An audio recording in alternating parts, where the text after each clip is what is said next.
Emily, can you please explain to us what guardianship is, when we should start thinking about guardianship, if we can handle guardianship on our own, and when should we consider consulting an attorney?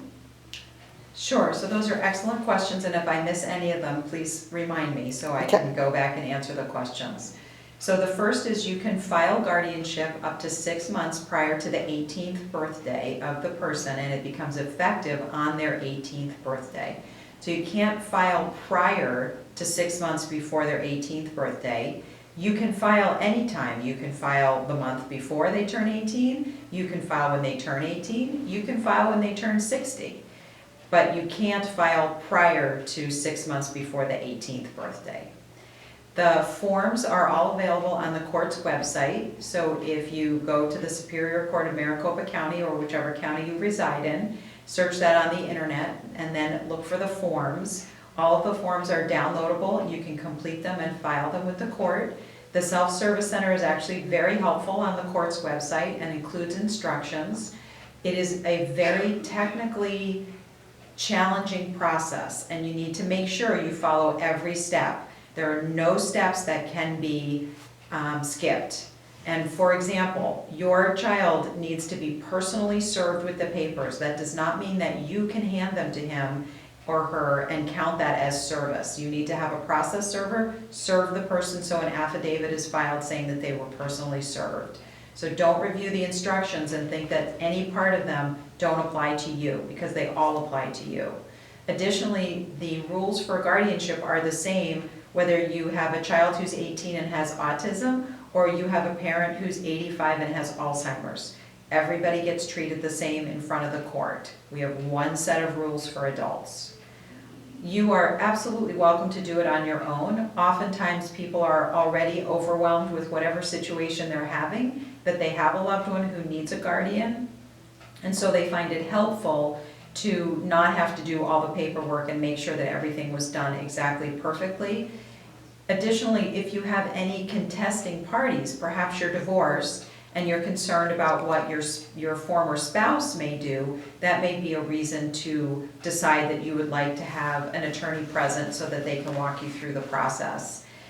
You may also have another relative who may have an interest in being the guardian, and so just understanding how complex the matter is going to be probably will help you determine whether or not you need a guardian or you need an attorney.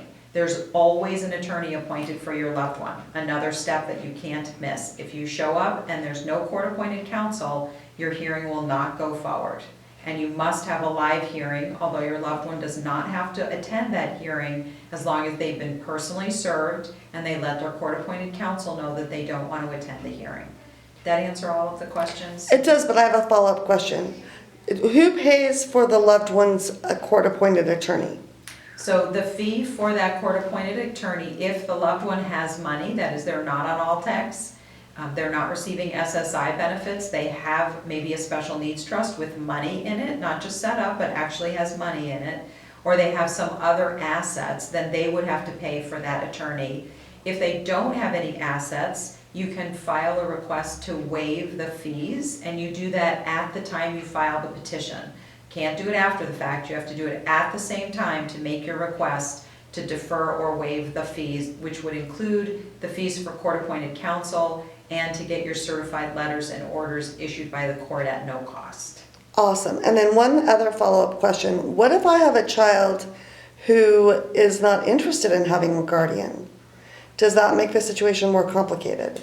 So that's a great point. So this is a litigation matter, and that child's attorney represents them. They are not there to look out for their best interest. They are there to advocate for the position that the loved one would like to take.